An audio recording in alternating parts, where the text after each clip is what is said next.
Saludos, vamos a continuar con el estudio que hemos estado realizando relacionado con el tercer templo y vamos a estar cubriendo en este momento la parte número 6 de la serie de 7 capítulos y esta parte tiene como nombre Abraham, David, Salomón y el sacrificio divino.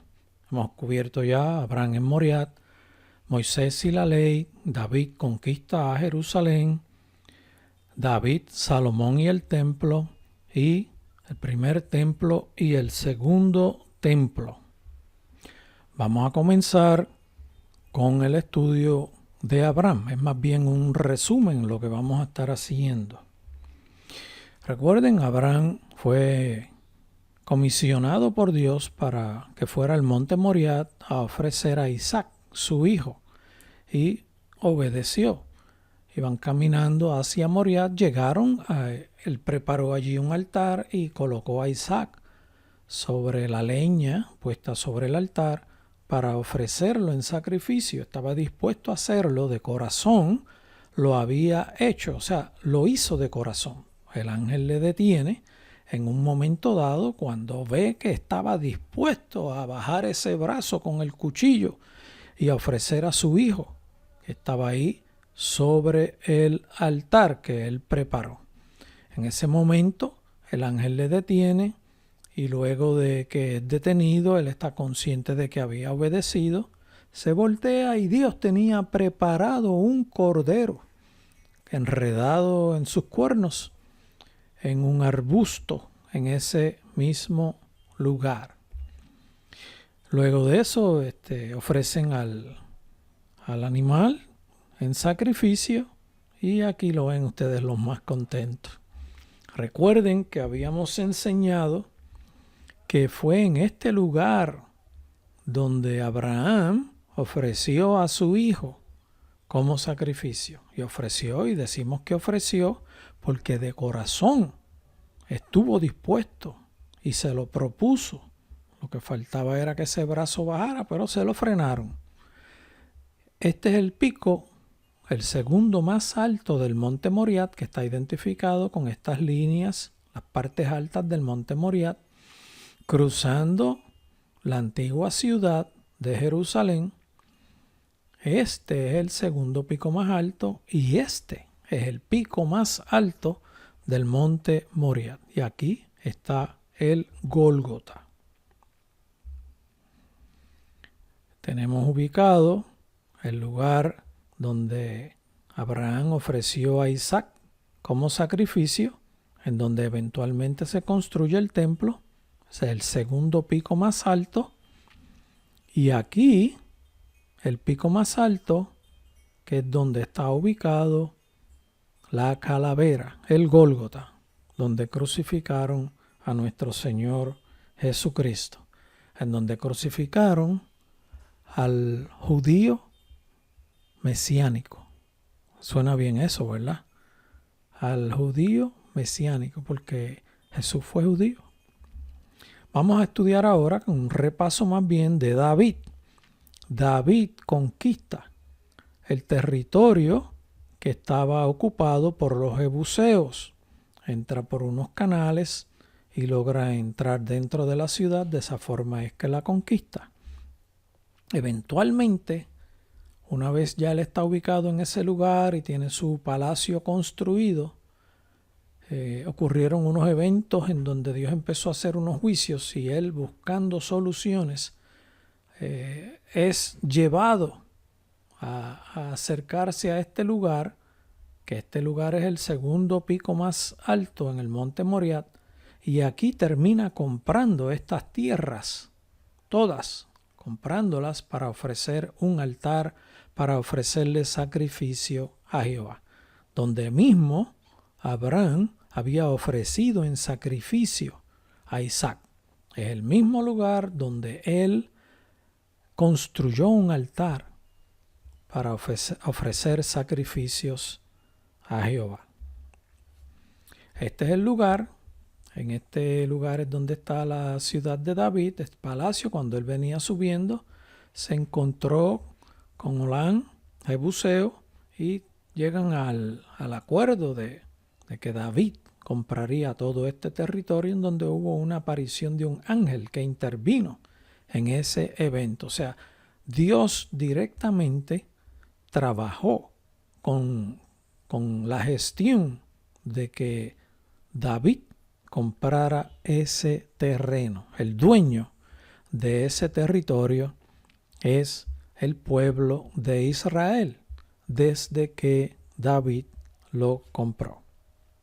Vamos ahora a cubrir el resumen de Salomón. Aquí tenemos que Salomón en un momento dado es inquietado por su padre David para que construya el templo en el mismo lugar que David había comprado para ofrecer sacrificios a Jehová. Y muy obediente, Salomón procede a comenzar a construir el templo en el 4º año de su reinado, donde David había hecho preparativos y él mismo también hizo preparativos relacionados. Aquí tenemos una representación de cómo se vería, si fuera una vista aérea, este dibujo, el lugar donde se construyó el templo, que fue, como repetimos, el lugar que compró David. David compró todo esto y todo esto realmente pertenece al pueblo de Dios, a Israel. Actualmente, este territorio se reconoce bajo los diferentes gobiernos del mundo que Israel lo reconquistó en la Guerra de 6 días en el 1967, pero hay unas estipulaciones en donde Jordania está administrando este lugar. Realmente Jordania pues está administrando lo que es parte de Jerusalén, lo que compró David y que en unos momentos dados pasó a ser territorio de otros gobiernos que lo ocuparon, pero en el 67 fue recuperada. El gobierno de Israel no está en este momento haciendo presión para entrar en este lugar, pero está establecido que en un momento dado ocurrirá algo, porque pues es plan de Dios dentro de todo lo que Dios tiene establecido. Ahí se estarán realizando algunos eventos. El templo que construyó David, esta es una muy bella representación de cómo quedó ese templo. Miren qué bonito. El templo prácticamente era de esa forma. Vamos ahora a pasar a la sección del sacrificio divino, que es la última parte de este capítulo. Vamos a leer unos versos. En Éxodo capítulo 12, verso 21 dice: y Moisés convocó a todos los ancianos de Israel y les dijo: sacad y tomaos cordero por vuestras familias y sacrificad la Pascua. Esto fue cuando Dios estableció la Pascua, en el momento del Éxodo, en el mismo momento en que Dios se había propuesto y Moisés había logrado la victoria desde el punto de vista de que alineó a todo el pueblo para salir de Egipto. Y esa noche tomaron la Pascua, pasaron la sangre del cordero por el dintel de las puertas y el ángel de Jehová, el ángel de la muerte, pasó y mató a todo primogénito que no tenía pintado el dintel, el marco, podríamos decir nosotros, de las puertas, identificando de que estaban obedeciendo a Dios. Y todos los primogénitos murieron, incluyendo el de Faraón. Ahí es donde se comienza la celebración de la Pascua, que fue el mismo día que eventualmente, cerca de unos aproximadamente 3.500 años desde nuestra fecha, se instituyó la Pascua, y cerca de 2000 años atrás, Jesús, el día de lo que llamamos nosotros el Viernes Santo, se ofreció Él en perfecto sacrificio. Y recuerden que el sacrificio se ofrecía al lado derecho del altar, como mismo se instituyó en la ley que Dios le dio a Moisés. En un momento dado, tenemos aquí el templo, en este lugar es donde estaba ubicado, y Jesucristo fue crucificado en este lugar. Y podríamos también decir que fue al lado derecho del altar y fue fuera de los límites de la ciudad, como mismo Dios tenía establecido en la ley que fue dada a Moisés. Aquí tenemos una representación del templo en una foto aérea. Los límites de la ciudad en aquella época estaban aproximadamente por aquí, y el lugar del sacrificio de nuestro Señor Jesucristo fue aquí en el Gólgota. Tenemos que Jesús fue el segundo Adán, vino sin pecado, se despojó de toda honra y toda gloria, y vino a la tierra, nació en un nacimiento virginal, y ahí empezó a desarrollarse, a crecer, a desarrollarse, a la búsqueda divina, a la relación íntima con Dios, hasta que llegó el momento en que Él se ofreció como sacrificio.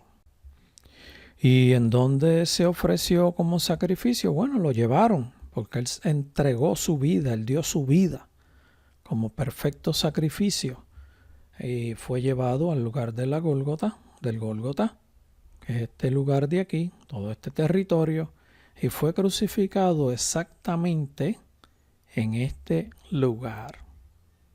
Este lugar, ustedes ven esta roca, esta pared de roca plana. Ese era como la parte posterior del lugar donde los crucificaban, porque todo frente a ese territorio era un territorio amplio, había una carretera, un camino de grande uso, donde transitaban bastantes personas, y era un lugar bien accesible para que vieran a las personas que eran crucificadas y recibieran la enseñanza que ellos querían dar, de que el que cometía un error, pues eso no, la consecuencia era la muerte en crucifixión. Aquí nosotros tenemos una vista un poquito más cerca, el lugar de la crucifixión, y habíamos dicho que por este lugar Jeremías entró, el arca del pacto, el candelero, la mesa de los panes y otros utensilios que estaban en el templo que no fueron llevados a Babilonia por parte de Nabucodonosor. Esta es una vista más cerca, lo que les he mencionado, la pared plana, esta roca. En este lugar fue que se realizó la crucifixión. Esto es una foto del 1900, y por aquí fue la entrada de Jeremías y eventualmente la tapa con rocas, unas encima de otras, y las sella. El arca lo metió dentro de lo que podemos llamar un cofre preparado con una tapa, un cofre en roca, en piedra, y una vez lo tapa con todos los utensilios adentro, le tira tablas, le tira pieles y lo cubre con un poco de tierra para esconderlo. Eso fue lo que ocurrió. En los estudios arqueológicos que se realizaron, cuando estaban buscando en ese territorio, que fueron limpiando, iban limpiando la pared hacia abajo y encontraron los lugares donde ponían los rótulos, los 3 huecos donde acomodaban los rótulos, y en este lugar, mientras fueron limpiando, más hacia abajo, encontraron el lugar donde ubicaban el poste de la cruz para que se sostuviera. Y nuestro Señor Jesucristo fue crucificado en ese lugar, como habíamos dicho anteriormente. En un momento dado, cuando Él muere, un soldado le le atraviesa con una lanza el costado y de su costado sale sangre y agua. Salió sangre y agua, hubo una acumulación que científicamente la formación de agua y sangre en esa cavidad torácica es a consecuencia de la intensidad por la cual él pasó, en donde permeaban el agua dentro del cuerpo y se entremezclaban con la sangre. E internamente era como la palabra correcta es una permeación, tiene un nombre científico que yo no lo recuerdo en este momento dado, pero la permeación de sangre y de sudor se entremezcló del agua dentro del cuerpo y formó una bolsa de sangre y agua, que cuando le clavaron la lanza por el costado es como si hubieran roto la bolsa que contenía toda esa sangre y esa agua y se derramó en chorro hacia abajo. Y aquí, en un momento dado, había una grieta por la cual la sangre descendió hacia la parte inferior. Aquí estamos viendo el lugar donde ubicaban la cruz. Aquí está media tapada porque la tapaban con una piedra, como una base de béisbol, de pelota, más o menos de esas dimensiones, pero en piedra. Y aquí estamos viendo un pedazo del hueco en donde ubicaban el poste de la cruz. Y aquí estamos viendo la grieta por donde bajó la sangre. ¿Y a dónde bajó esa sangre? Esa sangre bajó por una grieta que tiene cerca de 20 pies y abajo había una cueva. Y esta es la cueva en donde Jeremías guardó el arca dentro del cofre. Ese cofre, la tapa, en un momento dado fue quebrada y atravesó sangre y cayó sobre el propiciatorio, sobre la tapa de el arca del pacto. Así fue que ocurrió todo eso. Esta sangre que cayó sobre el arca del pacto fueron tomadas muestras y fueron llevadas a un laboratorio en donde le hicieron unas pruebas. Cuando le fueron a hacer las pruebas, pues se sabe que la sangre vieja, seca, es sangre muerta.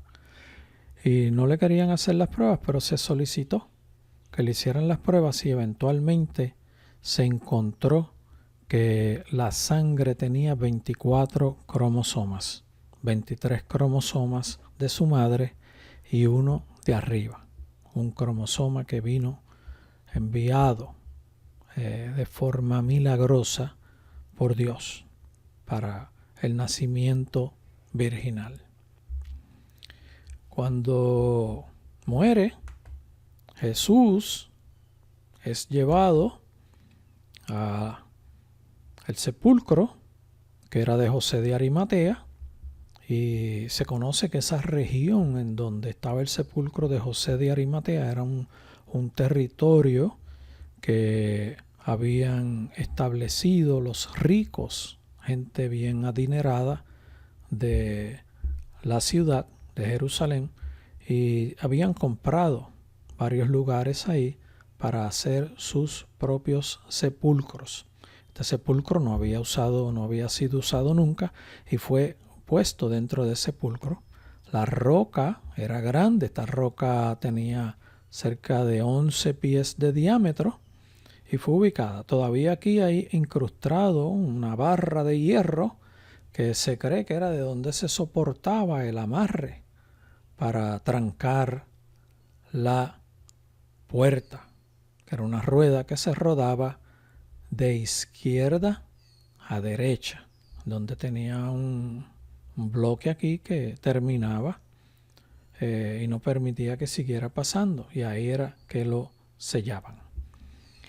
Este es el lugar que conocemos hoy día, que es el sepulcro en el jardín de este lugar. Aquí había un viñar, más a la derecha un viñar, y era un lugar en donde se sembraban uvas para tener el lagar y sacarles el jugo al fruto. La roca que estamos hablando, de la puerta que vimos anteriormente, prácticamente quedaba por todo este territorio, estoy marcando más o menos la circunferencia. Era una roca bastante grande, por eso fue que dijeron, ¿y cómo lo habrán movido? Eso fue lo que ocurrió luego de la crucifixión. Ese lugar este lugar de la tumba queda aproximadamente desde el lugar donde fue crucificado, como cerca de 100 pies. Vamos a decir que entre 80 y 130 pies aproximadamente hacia la izquierda está ese sepulcro. Aquí estamos viendo la calavera. Jeremías entró por aquí y llegó hasta allá abajo. Y con Dios, Jeremías conocía todo este territorio como la palma de su mano, porque él en unas ocasiones se escondió por esos lugares. Pero como él sabía que ya era inminente, que Nabucodonosor iba a invadir a Jerusalén, él protegió el arca, que nunca más iba a volver al recuerdo y no se iba a hacer otra. Dios tiene reservada esa arca para el tercer templo. Esto fue lo que ocurrió. La sangre descendió. Una vez el soldado le clavó la lanza por el costado y cayó sobre el arca del pacto. Vamos a presentar ahora unas pruebas relacionadas con la muerte de Jesucristo, del Mesías judío, y quiero repetir la palabra judío. Jesús era judío, el Mesías judío.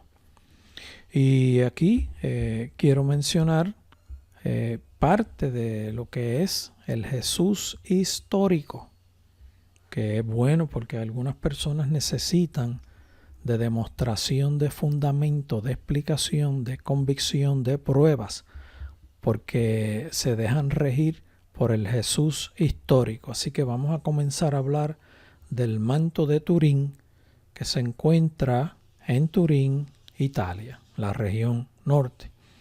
La Iglesia Católica lo ha guardado y lo tienen allí reservado. Vamos aquí a ver unas fotos del momento en que se formó la imagen del Mesías judío en el momento de su resurrección. El momento de resurrección, en ese momento emanó gloria, en el momento de la resurrección, y esa gloria emanada del cuerpo del Mesías judío marcó el manto de Turín. En otras palabras, se formó una imagen en el manto de Turín que cubría el cuerpo de Jesucristo. El efecto de esa radiación, de esa gloria emanada del cuerpo de Jesús, formó el negativo en el manto de Turín. Aquí vemos una foto del rostro proyectado en ese manto. El negativo fue revelado y se sacó el positivo. En este caso, este es el resultado de la revelación de la imagen marcada en el manto de Turín. Fíjense que todo lo que vemos aquí concuerda, machea, está en perfecta sincronización con lo expresado en los evangelios.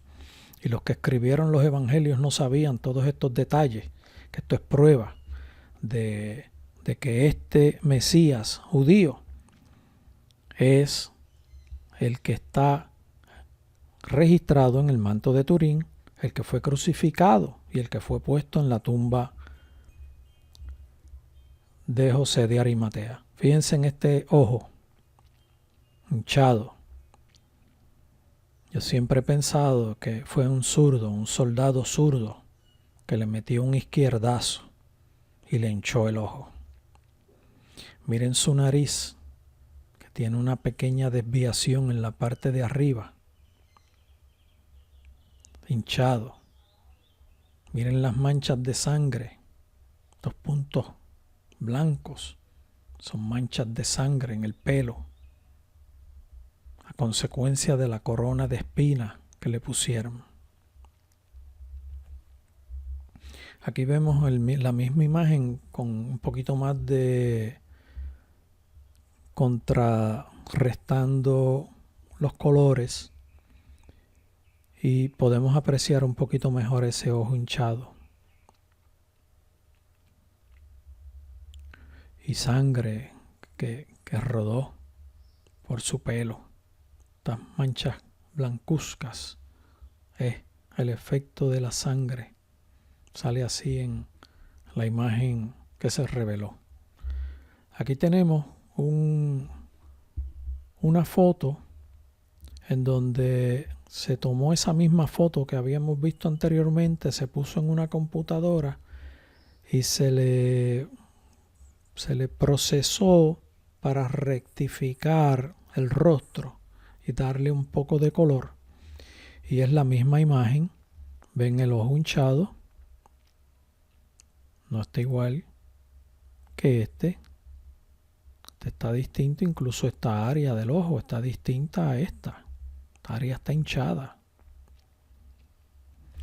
Y si vemos la parte posterior de lo que llamamos nosotros la nuca, aquí vemos también los efectos de la corona, de la sangre que emanó de su cabeza.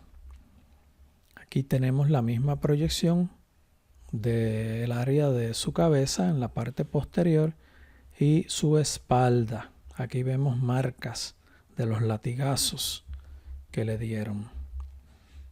Aquí tenemos el manto en donde se retrató y se hizo un dibujo a la foto demarcando sus pies y dedos, en donde se puede ver la sangre también que emanó. A la derecha tenemos la representación del mismo efecto, indicando por qué están estas partes aquí. Que esto prácticamente, esto que estamos marcando aquí, aquí, fue cuando le estaban acomodando, que le cogieron los pies para acomodarlos. Son marcas de dedos de quienes tocaron sus pies. Aquí tenemos lo mismo con una foto repitiendo en donde vemos la emanación de sangre cuando le clavaron los pies. Aquí en la parte superior del manto se puede identificar el lugar por donde le clavaron, donde le pasaron el clavo para fijar sus pies en la parte de abajo, en la cruz. Esta es una foto frontal del manto, en donde vemos el rostro que lo habíamos visto en las fotos anteriores, el torso, sus manos, ven sus manos ensangrentadas también, las manos cogieron latigazos y todas estas áreas que tienen marcas fueron latigazos. Y aquí vemos el costado abierto con la mancha de sangre en ese lugar. Y aquí tenemos una foto más cerca de la sangre que emanó del costado, con los huecos en sus manos y sangre que emanaba por sus brazos a consecuencia de los latigazos. Recuerden que a él no lo pudieron lavar. Llevaron todos los utensilios para hacerlo, pero se estaba acabando el tiempo y estaba próximo a comenzar el sábado, que era un día de reposo. Aquí vemos una foto más cerca del lugar del costado abierto y la sangre que emanó del costado. Aquí tenemos una foto frontal demarcando los lugares donde los látigos cayeron sobre su cuerpo. Y eran látigos de 3 ramas. Cada látigo tenía 3 correas, que en las puntas tenían amarrados pedazos de metal que cuando caían sobre el cuerpo rompían la carne. Y aquí en la parte de atrás se ve una concentración mayor en los látigos en su parte posterior que en el frente. Pero en el frente también recibió latigazos. Aquí vemos la misma foto, un poquito más de cerca. Estos circulitos que se hicieron identifican los efectos de un mismo latigazo. Aquí también este es el frente. Ven que tenía una doble bolita, estaban amarradas. El efecto cuando caía sobre el cuerpo marcaba 3 puntos. Pueden ver aquí de 3, como si fueran 3 dobles bolitas. Eso era lo que marcaba sobre el cuerpo, el golpe que le daban. Y como le dijimos, todas esas marcas que le dieron fueron ocasionadas con un látigo como este. Estos látigos han sido encontrados que eran usados por el gobierno romano. Aquí tenemos una foto de la parte posterior de él. Y nuevamente una foto de la marca sobre el cuerpo. Eran 2 bolitas unidas por un eje, amarradas al látigo, como podemos ver en este lugar. Así era que eran los látigos. Habían de diferentes tipos, pero las marcas que tiene Jesús, el judío mesiánico, son estas. Y estas también se encontraron en el manto de Turín, que fue el que se puso sobre el cuerpo del judío mesiánico. Vamos a pasar ahora a ver el sudario de Oviedo, de Asturias, en España. Se encuentra en Asturias, España. El sudario era un paño que se le ponía sobre el rostro a las personas que habían muerto. Son una costumbre de la época. Todavía la tenemos. Cuando la persona muere, ustedes han visto, se cubre su rostro. Pues en aquella época se hacía también, y cuando el judío mesiánico fue bajado de la cruz, le cubrieron su rostro con un manto y había un diseño de cómo se ponía el manto. No era que se lo tiraban a las personas ahí como cayera, no. Había una forma de cómo colocar el manto sobre el rostro. Y aquí en esta ilustración lo que tenemos es la representación de cómo se colocaba el manto sobre el rostro de las personas. Aquí, en este momento dado, tenemos ahora una foto del sudario de Oviedo. Era como se llamaba el manto, era un sudario también, el que se usaba para cubrir el rostro de la persona que había muerto. Y todo esto que vemos aquí son emanaciones de sangre, estas intensidades más oscuras en esta área, en toda esta área, son emanaciones de sangre del rostro de la persona a quien le pusieron este manto, este sudario, que fue sobre el judío mesiánico. Aquí tenemos una foto con la demarcación de la marca de las emanaciones de sangre del rostro que tenía la persona a la que le pusieron este sudario, este paño, este manto. Era solamente en el rostro, para cubrir el rostro de la persona muerta. No cubrían el cuerpo completo, se lo ponían en el rostro nada más.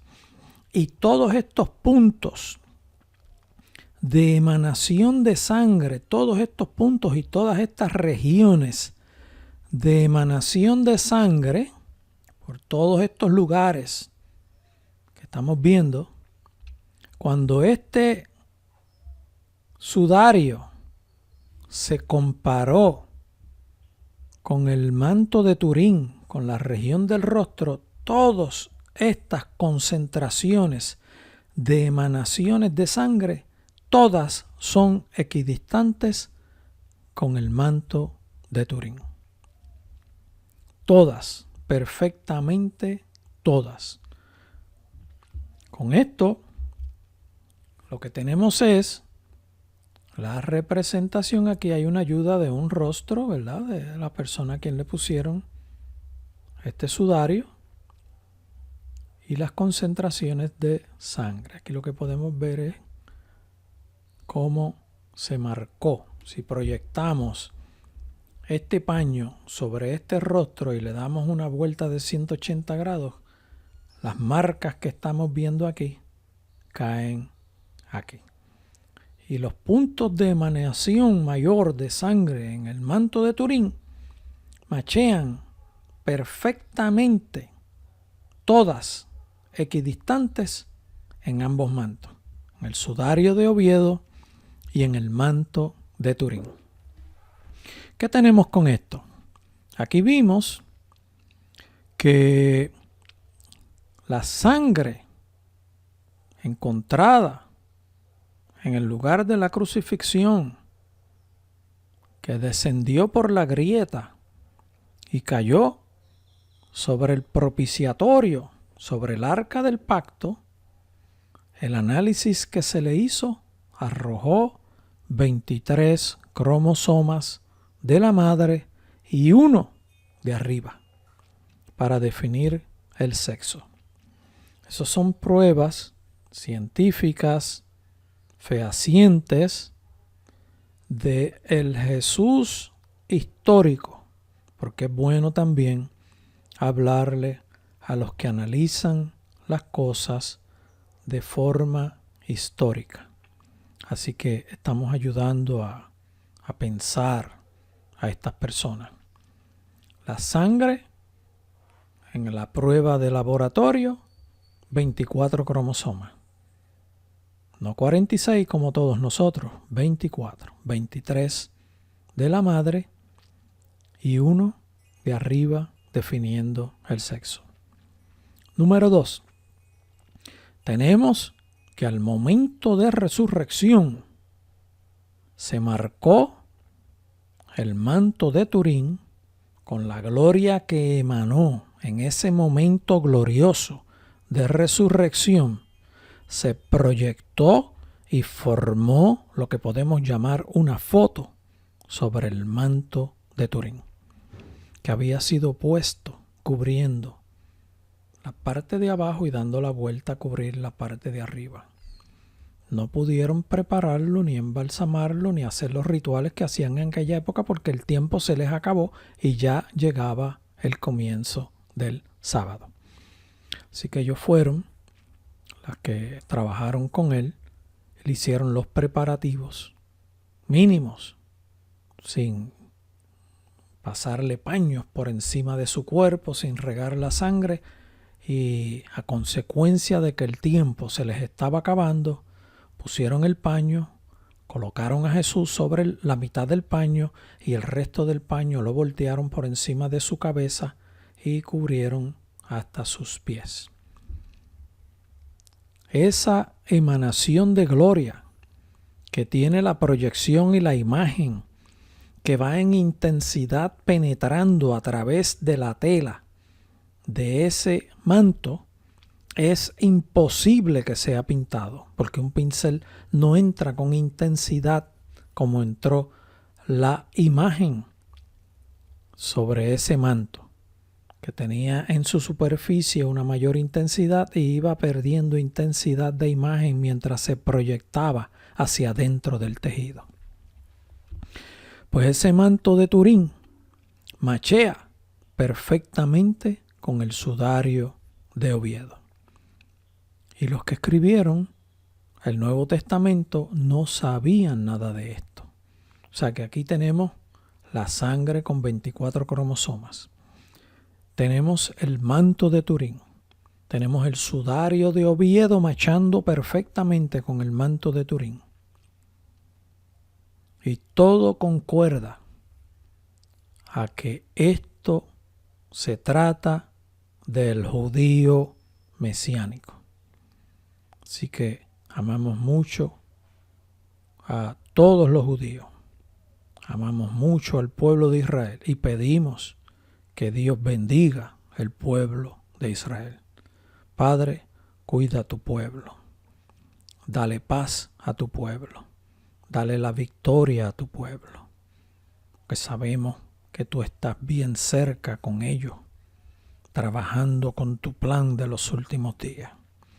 Que tu gloria se manifieste sobre el pueblo judío, sobre el pueblo de Israel, sobre tu pueblo que tú usaste en un momento dado para integrarnos a nosotros también, los que te hemos aceptado de las demás naciones. Tú nos has hecho tu pueblo también. Dios bendiga a Israel. Dios bendiga el pueblo de Dios. Dios bendiga a todo el que escuche este mensaje. Dios les bendiga.